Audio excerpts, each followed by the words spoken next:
好，我们来看一下这个川普是不是有一点被中国大陆的快速反击给吓到了，有点恼羞成怒哦。他现在讲说如果中国不收回34%的报复关税，我美国将要加征50%的额外关税了，这样加起来就破100了哟。所以开始在放狠话，人家想说哇，这个川普是不是恼羞成怒哦？他说还限期4月8号之前你不撤回的话，我就要再给你再加50%哦。那这样话一说出来呢，这个川普不知道是不是有一点这个觉得自己话说重了，还是他是要搞一个两手策略？讲完说我给你加50%，然后转头又说，其实我跟这个习近平是希望有维持好关系的。然后想说你川普真的是很奇怪呢。他说呢，希望跟习近平有非常好的关系，然后未来保持这样的关系啊。川普并且说他非常的尊重中国大陆，不过他也说中国大陆不能继续剥削美国，所以让大家觉得说你错乱了吗？就是谁想跟你有这样的关系啊？就是一下好一下坏的，让大家觉得说跟你这种人连做朋友都有点怕怕的。那再来，范斯昨天还有一点失言他讲了一番话，就用了一个中国乡巴佬这个词，在中国大陆全网炸锅，就是说哇，怎么会一个副总统然后讲中国乡巴佬呢？真的是非常粗鲁又无知那中国大陆的官媒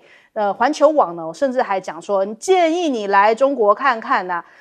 中国文明领先美国数千年那还有这个我们看到毛宁也发了一段文就是其实他是引用雷根的一番话，就谈到了关税这件事情，想要教育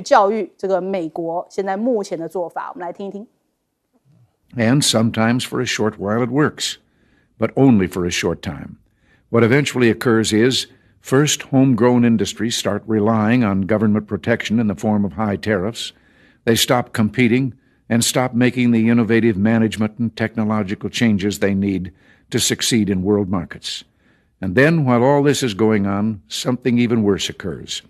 High tariffs inevitably lead to retaliation by foreign countries and the triggering of fierce trade wars. The result is more and more tariffs, higher and higher trade barriers, and less competition. So soon, because of the prices made artificially high by tariffs that subsidize inefficiency and poor management,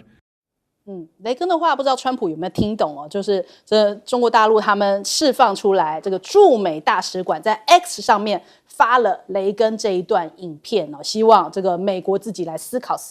那再来这个中国大陆针对这个川普在讲说再加50%，非常硬气的回奉陪到底啊。那他说这已经是暴露出讹诈了哟。中国大陆的商务部就讲说美国此举暴露出讹诈本质如果美国一意孤行的话，中国将会奉陪到底那这一番话非常的硬气，登上了微博热搜的第1名就是这样硬气回击。那第3名呢，就是这个中国坚定不移维护多边主义所以现在开始这个全中国大陆好像大家是在集气式的，就是坚决的这个支持对于美国用一种就是以牙还牙的方式绝对这个中国人不吃你这一套这个方式要走到底那再来我们看到了这个环球时报也在讲说，这关税讹诈是唬不住中国的，中国不怕事，中国不忍事也不怕事施压跟威胁不是跟中国打交道的正确方式，所以从上到下都非常硬气。那包含了像是牛弹琴，他也提到说中方至少准备了6大招来回击包含大幅加征美国的黄豆、高粱这些农产品的关税，还有禁止这个美国的禽类卖到中国大陆来，暂停中美的芬太尼合作，还有服贸领域的反制措施，以及禁止美国的电影进口调查美企在这个中国大陆的一些知识产权，已经有6大招在等着了。那所以还有一些喊出来，我们还可以用这种包围的形态，零关税联盟来包围美国所以我们看到了，现在就有一些分析这个网络上面很红的这个自媒体博主他就讲说，其实看到当前中美之间主要的对抗是这样子的：美国打击中国的对外贸易中国反击美国的股市，因为中国的经济主要是依赖生产美国的经济是依赖金融，双方都在攻击对方的要害。那中国是2战以后唯一一个敢如此直接出手打击美国要害的国家所以双方都是往死里打，往痛点在打。现在真的是看到中美真的是一个对阵的局势，战争开始了。那再来我们看一下，现在目前甲亢哥最新消息是说他昨天去到了长沙直播那他也讲到说这可能是他在中国大陆的直播最后一场，我们来看看。I'm gonna be honest, y'all. I'm gonna be completely honest, y'all. This stream right here, it may be the last one. It may be the last one. I'm thinking about going to a couple more cities.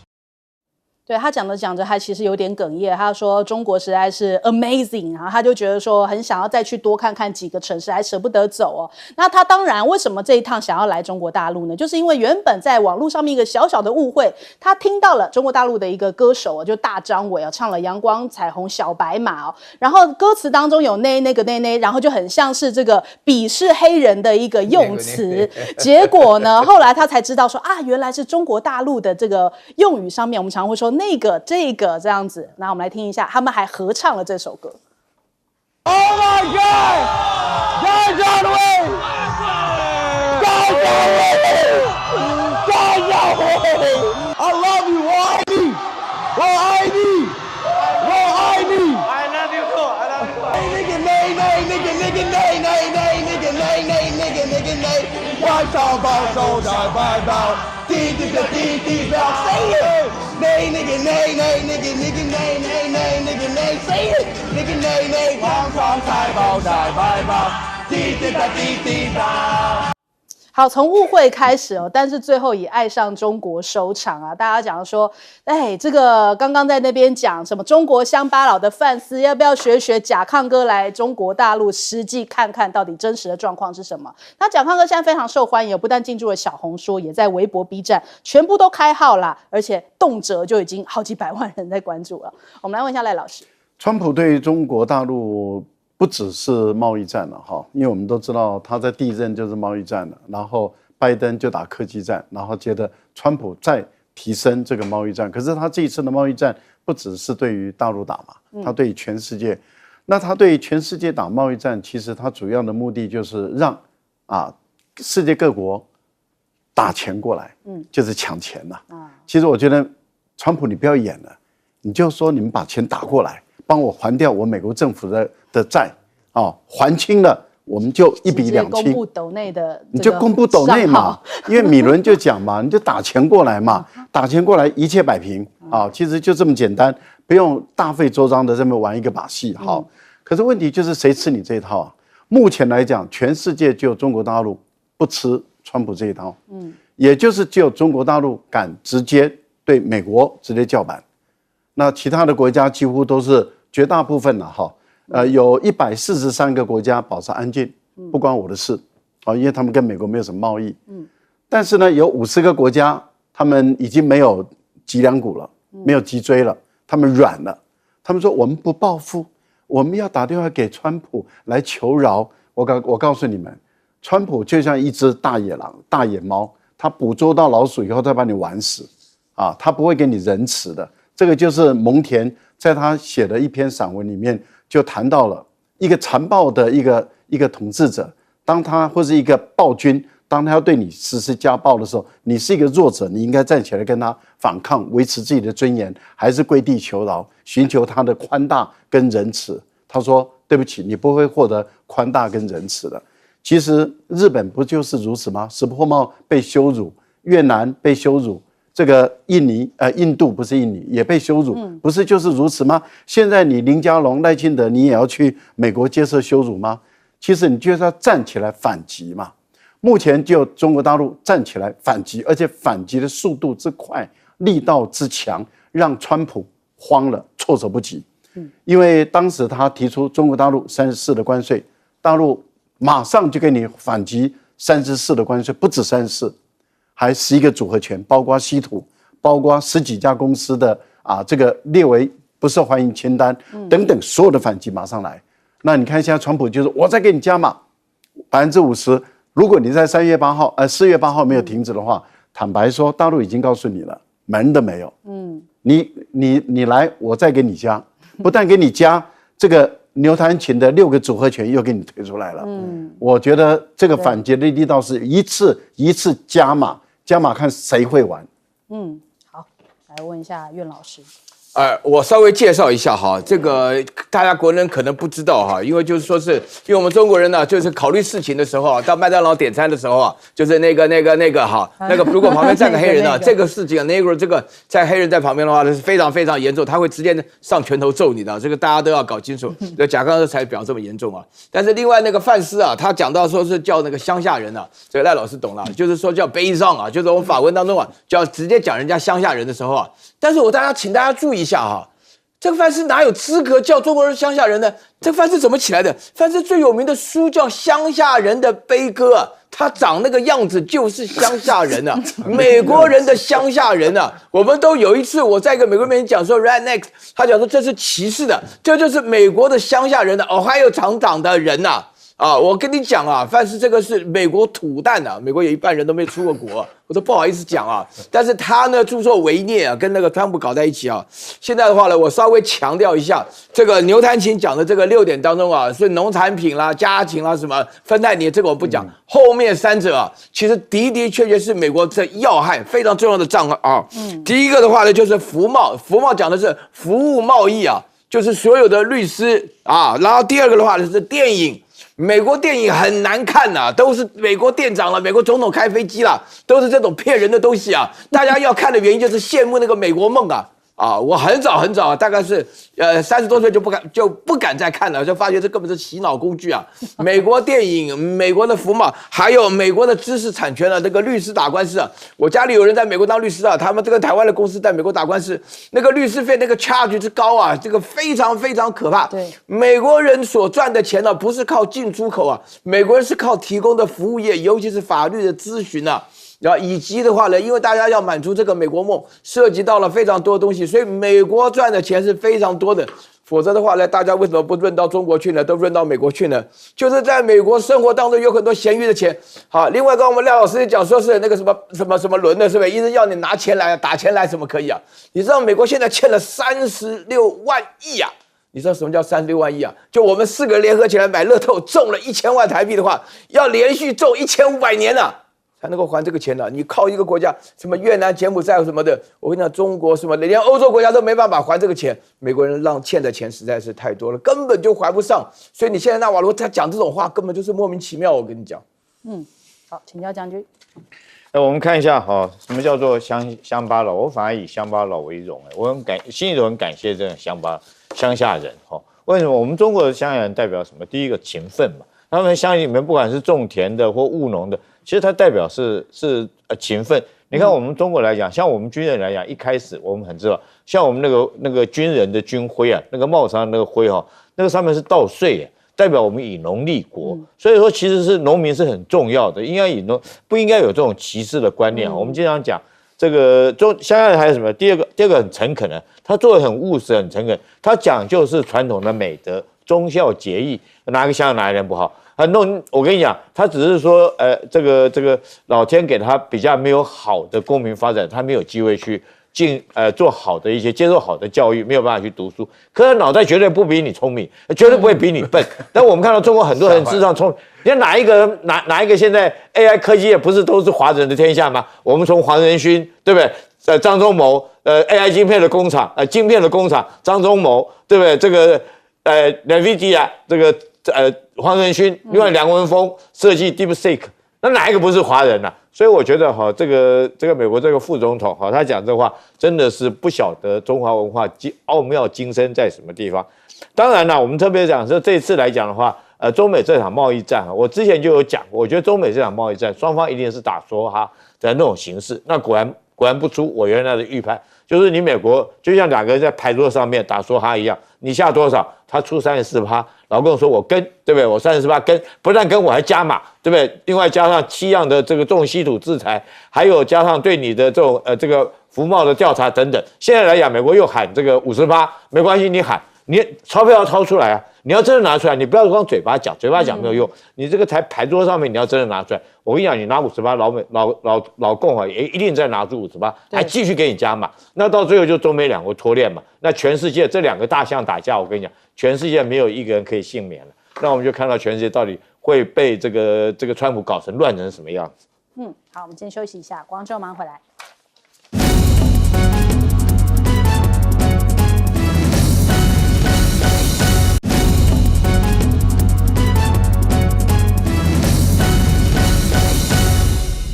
好，我们来看看这个川普的关税倒数24小时要上路了。那现在目前川普是说拒绝暂缓，不排除永久实施就是不断的在放狠话那甚至还会就是目前不打算大规模暂缓这些实施那什么时候会有这个谈判结果？他说随时都有可能但是我们目前看到这个共和党的一些参议员现在开始倒戈了，已经有5名的共和党的人倒戈，现在支持立法限缩川普的关税政策，因为影响真的是非常的大那反川的这种抗议活动，我们看到上个周末已经大爆发了，全美多地呢都在爆发这个反川普的游行那我们来看一下还有更多的画面现在出来了，包含了像是芝加哥洛杉矶其实全美就是有这个50-60个这个地方50-60万人，然后1200多场的这个抗议行动正在进行。但是呢，本周末4月19号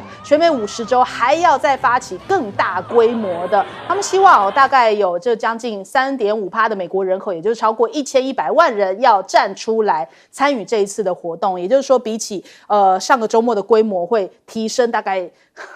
10到100倍以上啦。那这样的比例是说要持续性的抗争，产生真正的一个结果，来影响川普的政策，让他收回这个关税政策那我们看到还有很多美国的现在目前消费者也好他们是冲到超市里面去抢这个大陆制的商品，因为未来可能要加征关税了嘛，所以他们开始在疯抢电器用品甚至家用品那还有大学生跑去超市抢了24罐爱尔兰的这个啤酒。他说关税现在已经成了美国校园关注的话题他说他们其实以前周遭有些不感兴趣不谈政治的人，现在都开始在谈政治跟经济大家这明显的感受到。那美国还有恐慌性的抢购 iPhone， 因为很怕接下来一次涨就大概要涨2万块台币的这样子的金额很多人受不了，想说哎呀，现在先赶快来购买一下。那这样的一个行动的确影响到了苹果3天的市值已经崩了21兆，已经变成了一个最惨受害者，因为它现在目前重要生产地刚好都是在这个关税大棒打下去的这个东南亚，印度越南泰国通通都受到影响那还包含中国大陆，它也是它的一个生产基地，全部的踩雷所以这个苹果现在目前市值大受影响，连共和党的金主都不忍了，接力出来痛批川普的高关税。我们看到这个家得宝的共同创办人他是常年支持共和党的金主他就讲呢，这位兰根他就讲说，这个对越南苛征46%简直是胡闹川普是被严重误导而且有点过于躁进，操之过急，根本没有认真给谈判的机会，而且他还痛骂纳瓦罗那个公式我搞不懂那个该死的公式那我认为川普呢这次贸易问题上面就是这个纳瓦罗给他很糟的建议来套用这套公式。那另外一位这个共和党的金主就是格里芬，他在讲川普这一轮关税对家庭加税是重大的政策错误还有对冲基金的大佬艾克曼也在讲，他说这个是叫做经济核战了，已经是错误而且过度应该要赶快暂停90天。那还有前财长在讲说，现在美国的经济放缓几乎是无可避免的一个情况那现在目前连这个罗伯特清崎大家知道就是他跟川普是好朋友，以前2个还一起出书的，2个人还会这样联名一起出书教你理财的那一位。那他现在都在讲美国现在已经进入到经济衰退跟大萧条，所以哪怕是金主哪怕是朋友现在都不站在他这一边，那更不用说马斯克现在开始是不是要跟这个川普这个政策做切割了，他已经跟纳瓦罗杠上了，2个人在你来我往呛来呛去纳瓦罗的讲法是说你不卖就不会有损失，现在目前最佳政策叫大家抱着股票继续跌叫按兵不动他说股市接下来会迎来前所未有的荣景啊。那他这一番政策啊，这让大家觉得说，这是听你在说插话啊。那还有大家不是在讽刺说，纳瓦罗不是推出来这一个对等关税，连企鹅都要跟你搞对等啊，企鹅都要被课关税哦。那企鹅是不是已经要这个去白宫抗议？连马斯克也转发了一个笑脸，说这很好笑。那是不是也代表说他在切割纳瓦罗？那他甚至还骂纳瓦罗啊，就说啊，拥有哈佛大学经济博士学位的顾问呢，结果什么都没造出来。纳瓦罗就反呛啊，他说：“哎呀，白宫的人都知道啊，马斯克不是汽车制造商，是个汽车组装工哦。”两个人就这样子明面这样吵起来了。那为什么要对于这个企鹅要苛征关税呢？这个美国的农业部长去上节目，被问到哭笑不得。我们来看看他怎么回答。Why are you putting import tariffs on islands that are entirely populated by penguins? Well, I mean, come on, Jake. Obviously, here's the bottom line.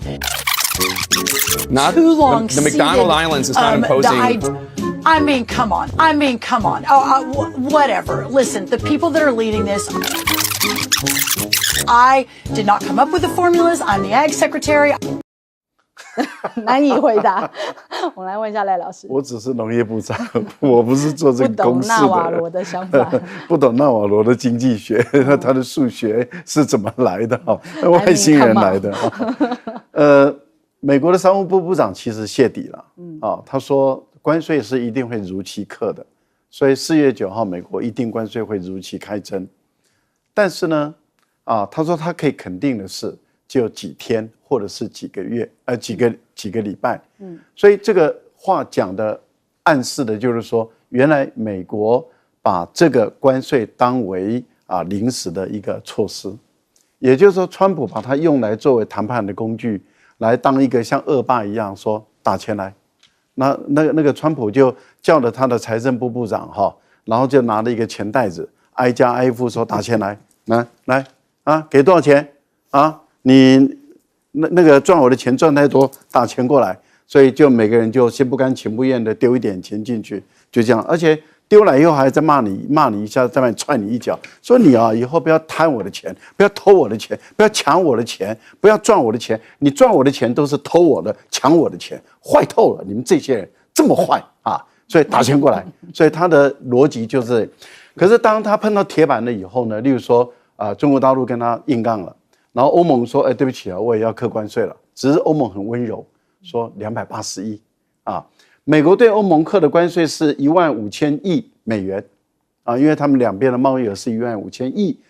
欧盟在商品贸易上只赚美国1500亿左右，但是在服务贸易这个部分里面，美国赚欧盟1000多亿，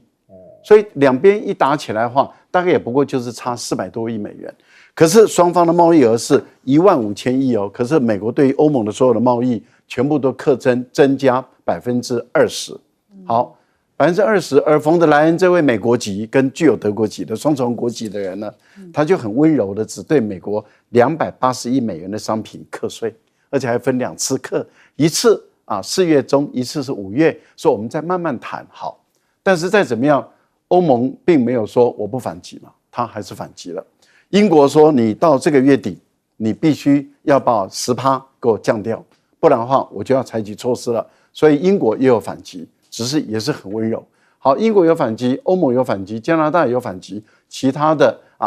很多国家除了中国大陆硬起来以外，其他国家都软趴趴的。好，这一软趴趴其实就川普焦虑紧张，他就说你看有50个国家排队在跟我谈了第一个就是以色列的内塔尼亚胡，可是内塔尼亚胡他是声名狼藉他被国际通缉他是战争犯一个战争犯来跟我谈，所以国际舆论上已经讨厌内塔尼亚胡讨厌不得了。现在就是石破茂打电话给川普的时候，还被川普羞辱，就是说好，我看到你这么有诚意，我赏你一口饭吃，请财政部部长优先跟你谈。但是问题就来了，财政部部长要优先跟日本谈什么？还是谈到最后还是有关于你要打多少钱给我的问题。好，那这样子玩了一趟了以后，大家发觉就是说川普有点恼羞成怒了，他想把他的关税变成一个永久性的关税一旦成为永久性的关税，就像雷根所讲的，那就是会对美国造成严重的伤害。所以你会看到啊，财政部长马上又出来缓颊了，说没有，见好就收，谈好就收了。那这个代表什么？代表就川普是用关税来勒索人，黑道啊，这个是纯粹的黑道恶霸，就是你吃了人家的饭，还要把人家的碗把它砸破。我觉得这样的一个人真的是太坏了。好，请教苑老师。我觉得这个川普呢，实际上呢，他4月3号所做的这个宣布啊，就对等关税啊，它既是一个阳谋，也是一个阴谋啊。它的阳谋呢是极限施压了，它的计算方式，那个纳瓦罗的计算方式的话，你可以看得出来，大多数人呢都会觉得计算方式非常特殊，因为纳瓦罗这个人呢，他是活在19世纪的人。他给川普的建议，我不晓得川普为什么，因为可能是因为他帮他做过牢的关系啊，就川普非常相信他讲的话，就是川普做这个极限施压的话，他有3个目的，第一个就是说是直接拿到钱嘛，关税他认为直接拿到钱，那这个好像大家都觉得说是好像是美国的消费者要付出这个钱，然后这个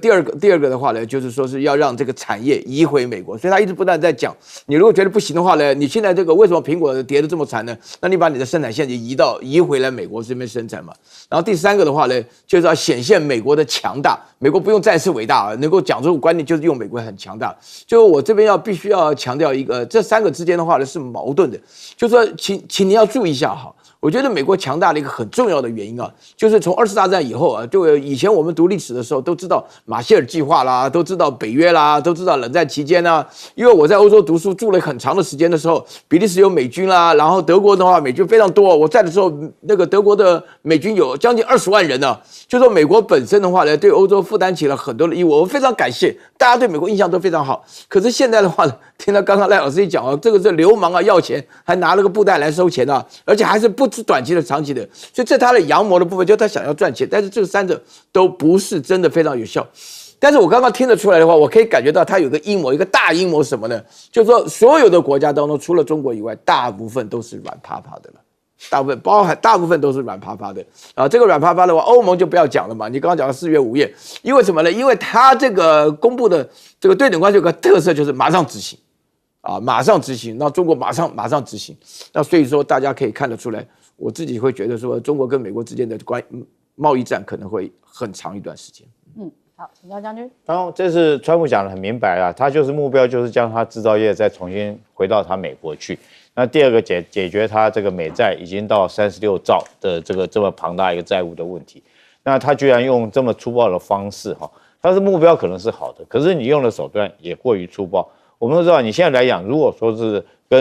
不只是跟中国人，跟全世界，如果说是在全球化贸易链、大家供应链都脱钩断链之下，实际上你自己老百姓首先受其害是你自己美国自己老百姓。那举一样东西嘛，你美国老百姓你要不要喝咖啡嘛？你知道美国没有种咖啡哦，美国咖啡是跟巴西进口的那你现在跟巴西征收这个关税来讲，那你这咖啡豆你就一定会明显的涨价那这个美国老百姓又戒不了咖啡，所以在这种状况之下，你是不是要不然就是美国是有本事你自己种咖啡那第二个来讲，譬如说是你从这个加拿大进口木材那进口木材到你美国这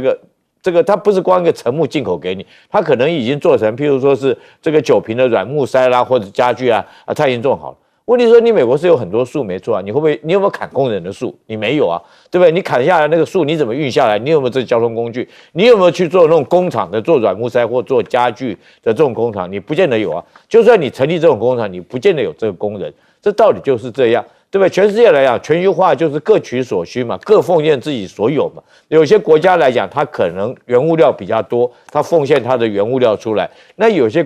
国家像比如说就是你美国啦，你可能这是你的科学这个进展比较好，你金融服务比较好，你就做你金融或者是服务业嘛。那有些像印度来讲，它劳力比较多，它就出低端劳力嘛。那中国人比较勤奋，所以说中国又聪明又勤奋，所以做了很多的工作，大概是中高端的这种劳力的工作，所以它制造业变得很庞大。我觉得全世界是各取所需。那你现在美国你要将自己自绝于全世界，我们看到有一幅漫画哈，就是川普自己拿的这种，就是所谓《经济学人》的话哈，他拿一个句子将自己美国锯开，自绝于全世界。那你后续你美国的老百姓，你什么东西你都要自己做，你做个车辆从开始炼钢开始，从挖矿炼钢到最后生产出来，这个你都要你自己生产。那试问一下，你美国等到你这个制造业，就算你移回去好了。你的工资会比较便宜吗？你不会比较便宜，对不对？你没有这种像不管是印度或者是其他出劳动力国家这些工资来讲比较便宜。那有很多原料你是没有的，你还是要跟国外进口原料。譬如说我刚刚讲的咖啡豆，你就没有这种原料，你可能有泡咖啡的机器，你可能有泡咖啡的这个科技，泡出来咖啡特别香，特别好喝，可是你就没有咖啡豆，你就必须要去种咖啡豆。所以在这种状况下，美国老百姓一般平民会不会受到伤？当然会受到伤。当然，这个大家平均估算哈，美国老百姓每年平均要多支出5000块美金。那对于年收入100万的你这些富豪来讲，他不痛不痒。为什么？我多支出5000块，我是不痛不痒。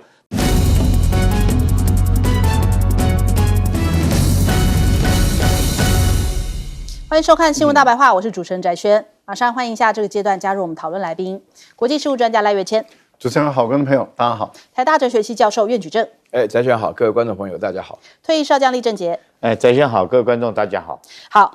川普昨天说了一番话，因为这个关税政策上路之后，到底有没有解套之法呢？川普好像透露了一个解方哦，他说呢，各国来电求谈判呐，他说除非付很多钱，否则别想谈哦。也就是说呢，要谈可以，先拿一大笔钱过来，要很多钱来，才会跟你继续谈下去。那摆明了就是勒索嘛，那不就是这个意思吗？那再来，我们台湾当然也是现在被点名的国家，我们的关税现在也是很高嘛，32%。那现在白宫证实哦，台湾方面已经联络了美方啊。林佳龙也说要确定双方谈判的时间方式哦，我方随时可以跟美国进行谈判。2024年，美国主要的贸易逆差国包含了中国大陆、墨西哥、越南、爱尔兰、德国、台湾。都在这个榜上哦，那日本、韩国则是在我们后面，然后加拿大跟印度哦。那美国现在贸易代表署哦，又强调了一个10项不公平贸易行为，又有一个新的这个点名哦，特别点名了中国大陆、日本跟欧盟哦，但是在这个关税清单列表的第4，也就是台湾，并没有上榜哦，所以看起来，对台湾有谈判的机会或空间吗？还是说最近我们的表现让他没有再特别再点名我们一次哦？那我们来看一下现在目前日韩的状况。日韩股呢，因为昨天有传出他们都要跟美方要洽谈的消息哦，所以股市稍微是有一点回弹回来哦，就是有一些这个市场上面重新燃起应该有协商的可能性。因为那个日向哦跟这个川普石破茂跟川普通话，那他们就说不应该要采取片面的关税措施啊，要寻求扩大投资啊，对这个日美双方都有利的广泛合作哦。那对于这个川普加征关税这件事情啊，很失望很遗憾啊。可是川普还是继续骂哦，就在讲说这个是他就觉得说日本怎么可以这样子大赚我们的钱呢？日本在贸易上对美国非常的糟，不买我们的车，但是我们呢买走他们数百万辆汽车、农产品还有其他的东西，所以呢必须要改变这个状况。他说是占了我们美国太大的便宜啦。那的确现在反映出来，日本的物价一直在涨啊，特别是像是米价已经连续13周上涨了，而且现在目前米的价格是去年同期的2倍以上，创下了2022年3月以来的最高价格。因此很多日本人现在也开始在囤米哦，就是希望能够买在便宜一点的价位，很怕之后再继续涨上去。那韩国也是说在8号9号的时候要派出经贸高官去到美国来协调关税的问题哦，针对汽车跟钢铁业来进行下一波的协调。那韩国现在非常动荡啊，昨天有一个消息说，因为尹锡悦被免职下台嘛，所以接下来他们在6月3号会再来举行总统大选，因此这个对于韩国来说真的是内忧外患不断哦。那韩国他们的财政部在下周要发布500亿规模，就是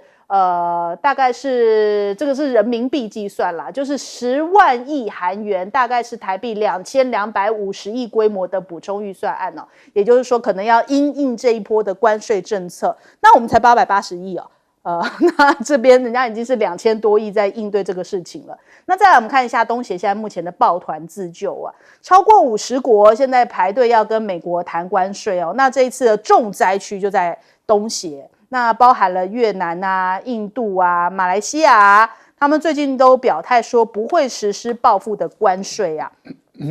但是马来西亚的首相安华他就讲说，接下来我们大家团结一致，东协必须要站在一块，要谨慎跟美国谈判哦。因为他现在目前是东协的轮值主席国嘛，那个越南是先跪下去了，可是不是跪了就没事啦，因为纳瓦罗讲说，越南每年卖给美国1200亿的商品哦，美国却只有卖给越南120亿，所以问题根本不在于关税啊，远远不够啊，还要这个越南再拿出更多的诚意哦。所以其实这一场的关税大战，大家在讲说是在比这个各个国家的经济韧性哦，你能够承受得住美国这样子对你这一刀砍过来，你还能够回砍吗？这是非常现实的一个问题，所以看得出来这一次的关税下来，谁是餐桌上的菜，可能就是先跟川普低头的那一些啊。那首先我们来请教一下这个岳老师，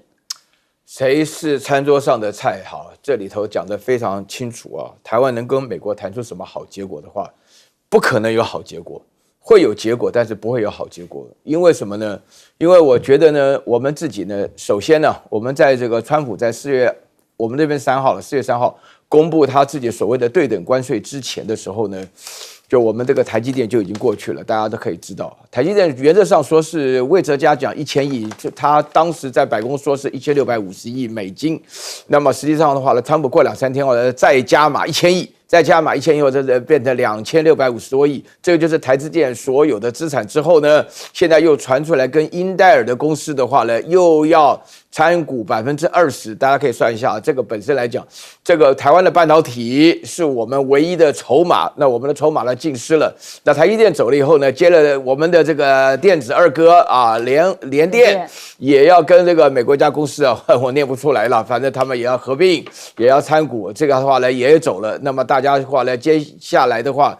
这个下游厂商各方面大家都知道，这个是我们最重要的筹码，现在没有了。没有以后呢，就是当天呢，啊，4月3号呢，因为拖了一整天呢，啊，就是说是赖清德啊，卓荣泰叫大家睡好觉了。那赖清德的话呢，讲说我们有音乐毛巾了。萧美琴讲说问润饼里面包的什么，大家故作震惊状了。然后出现的结果，那天我听到赖清德讲话的第一句话就是说是我们没有计划，然后他停了一下，我吓了一跳，我们完全没有计划，没有计划报复。其实我觉得啊，这个因为是没有筹码的关系，所以就没有计划报复。没有计划报复的话呢，就要跟美国联络。然后我不晓得大家有没有看到，川普在他的那个自己的网站上面啊，就是我看到里面是讲说，台湾他就说 on their knees 啊，就是说台湾就跪下来了啊，他自己就讲得非常直接，非常。川普对台湾的话呢是不假辞色啊，这对于所有的国家的话，那么这个人呢本身呢非常非常坏啊，非常非常的，就是我讲的坏是按我们传统的观念当中啊，就是不能够把钱挂在嘴巴上，他这个什么都是讲钱的啊，他一上任的时候呢就搞了那个虚拟货币啊，川普币啊。梅拉尼币啊，那以后的话，他所有的家人都会出现，就是把大家当成韭菜来扫一波。那川普这一次的话呢，我觉得里面的最重要的消息就是未来啊，大家都很在乎川普会不会改变呢？川普的到底是什么呢？因为他做的事情啊，他其实已经都说了，到底是阳谋还是阴谋呢？那我可以告诉大家，我觉得川普这边呢是这个阴谋，这个阴谋当中的主要策划人是纳瓦罗啊。这个纳瓦罗的话呢，就是刚好讲到东协这个，讲到越南呢，就是说是为什么呢？因为纳瓦罗的观点，他的关税的计算正是川普公布的关税的计算，这个关税的计算非常荒唐啊，就是以贸易赤字作为计算的单位，就是说你想赚美国人钱不可能，美国人钱不会让你赚。那我觉得说是这个是让我了解说为什么越南啊、柬埔寨啊，他们所想这个被这个要求的关税是46%跟49%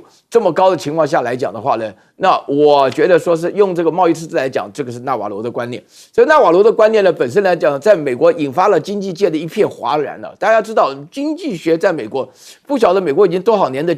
诺贝尔的经济学奖都是美国人得的。那这个基本上啊，就是美国站在世界自由经济的发展过程当中，不管怎么讲，你从贸易赤字的方式来定义关税啊，这是一个非常奇怪的认知。我自己想了好久，也搞不清楚台湾跟美国哪里有抽到什么60%几的税，不可能的事情。后来发觉就是贸易赤字。但是我们台湾的情况的话呢，面对3种困难呢。第一个是我们手上没有筹码，然后第二个的话呢，我们这个出口业的话跟韩国很相似，所以说目前为止看到今天的股市表现，日本跟韩国传出来消息，就是如果有豁免的话呢，亚洲地区以日本跟韩国为主，那我们这边有什么豁免都不知道。然后第三个的话呢，最重要的情况是我们两岸之间的贸易，大陆这边的话呢，准备跟美国硬刚下的结果的话，台湾这边认怂的，大家可以想到这个结果不会太好的。这个结果就是台湾本身来讲，在没有筹码的情况下，那我自己本身对于林佳龙啊或者吴钊燮跑到美国去谈的时候，我觉得重点不在于说是我们要谈出什么结果，而重点是我们手上一点牌都没有，在这种情况下，怎么会有好的结果呢？好，我们来问一下赖老师。印度在美国要课关税前说，我自动的把我的关税，美国对印度的关税降一半，所以希望你不要对我课关税，美国照课了。越南课了关税以后说，我把我的关税啊，你对我的关税我降到0啊，那希望你也这样对我。纳瓦罗说开玩笑啊，不够，因为我们的重点不在于你零关税还是我零关税，重点是在于这个贸易逆差要摆平，不能赚美国人的钱，讲得很明白。日本人说我不报复，然后你打电话给这个川普，那你打电话来干什么？啊，也就是说你不报复了嘛。那我就对你课26%的关税，那你既然不报复了，你打电话来干嘛？那你打电话来就是希望说我减少不要课关税，或是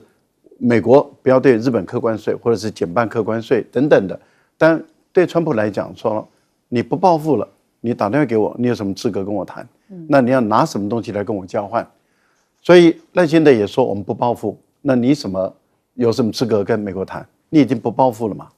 那你要跟我谈，那你要寻求我的豁免，你拿什么东西给我？你要来跟我交换。好，那纳瓦罗讲得很明白了，不能赚美国人的钱，所以贸易逆差要平衡。贸易逆差要平衡，要怎么样才能平衡呢？对越南来说的话，我的公司出口的赚美元的是 Nike 是你美国厂是阿迪达斯是德国厂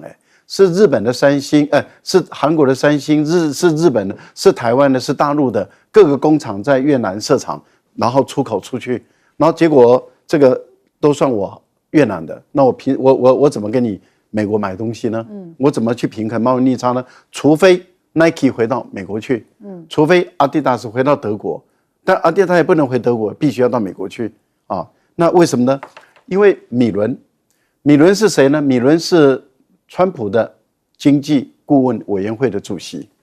他在哈德逊研究所的一个智库，美国华盛顿的一个著名的智库的演讲的时候，他说要摆平这个川普对你的关税问题，5点就可以解决了，满足5个条件，这个问题解决。所以林佳龙，你准备好了没有？第一点，不能报复，你做到了啊，所以过关，你拿20分了。那第二点呢？也就是要买美国的货，啊，你就必须要买美国的货。那现在的问题就是你要买美国什么货？第3点，你必须要增加你的国防预算，向我美国买这个武器装备。那这一点你也做到了，但是那个武器装备的费用要高到这个贸易逆差的问题的。好，第4点就是工厂必须要搬到我美国来，这是米伦亲口讲的，工厂必须要搬到美国来，台积电搬过去还不够，所以整个半导体系的体系全部都要搬过来，那这样也不够。你做水龙头的，因为我美国人需要水龙头，你台中、你彰化做水龙头、做五金的，你给我搬到美国来啊，这一点也要满足啊，这样还不够哦。最后一点，打钱过来，你这个买我美国政府公债的，你要捐钱给我的财政部，帮我还美国政府的公债。这个就是米伦在哈德逊研究所他的演讲中说要解决这个，要跟川普能够谈得好。再强调，他是川普的首席顾问。他说你要解决好这个川普的关税问题，满足5个条件，我就给你开放。没有满足这5个条件，门都没有。各位，林佳龙加油啊！我们看你要把台湾卖到什么程度。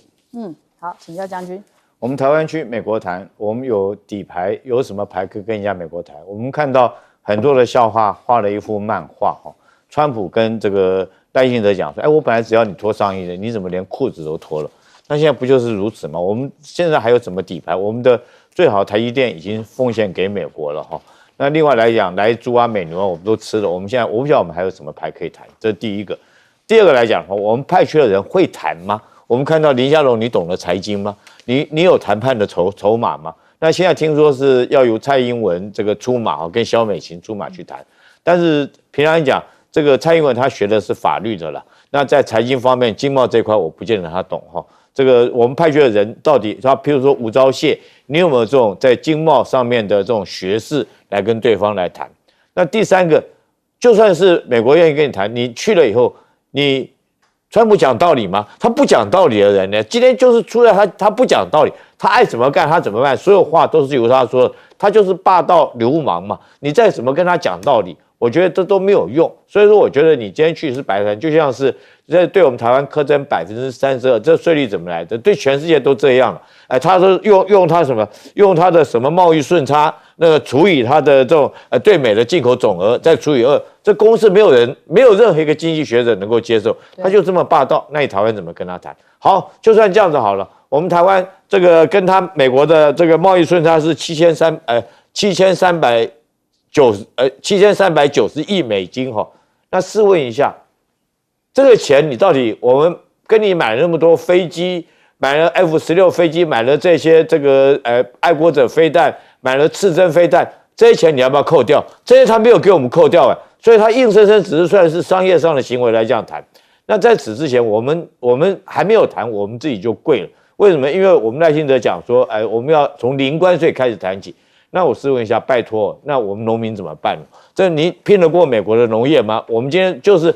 之所以跟美国在这关系上面就是要保护我们农民，让农民这生产的东西它能够卖得出来。当美国可以卖出更便宜的东西，我们台湾农民怎么生活，怎么过日子？我们看看越南这件事情，越南也是零关税，美国根本就不卖账。你知道美国要求是什么吗？美国不是说，你零关税就好啊，他要切断你跟中国大陆，他又不让你洗产地，对不对？因为他每天这个越南很多我们都知道，很多当初这个拜登的时候，对中国来讲苛征这个关税，所以很多中国的这种厂商来讲，他到这个东南亚地区去设厂。最后为什么我们看到不管是柬埔寨或越南，它课的关税比中国大陆还要高，甚至于到40几%，讲起来算是重灾区。因为老美他们也看穿，你们这些中国的这种这个商人把很多的产业移到东南半岛去，在那边洗产地卖给我们，所以他要你做的不是说你越南跟我零关税，他要你是越南跟中国来讲，你要苛征中国100%的关税，让中国的这些这个零附件不能到你越南来生产，你这样的话才能够将你产品压下来。所以在这些苛刻的条件之下，我们台湾有能够接受吗？我们台湾能够这个在谈判过程之中能够获得什么样利益，能够取得怎么样一个平衡？当这些东西都做不到的时候，我觉得我们台湾真的是要绑好安全带。在东南亚这些国家，我们现在看到东协还有机会去抱团，因为他们有一些这个经贸组织，譬如说是 RCEP 然后干嘛，他们还有这些抱团可以互相来讲取暖可以互相来讲的话，彼此交易一些这个有无。可是我们台湾跟谁去抱团？我们台湾没有一个人可以抱团。美国，我们就一个美国爸爸，日本会理你吗？日本也不会理我们。然后我们又把对岸视为敌人，视为境外敌对的国家势力，你更不可能是中国也不会帮我们忙。那东南亚国家，我们南进的政策也已经泡沫化了，已经没有了。在这种情况下，我觉得紧接着而来，我们看到台湾的经济衰退，这个失业率的提高，还有不管后续的房市等等，我觉得都是一片这个乌云产物了台湾人民自己要过好自己的这种勒紧裤带，准备要过苦日子开始了。好，我们先休息一下，广告之后马上回来。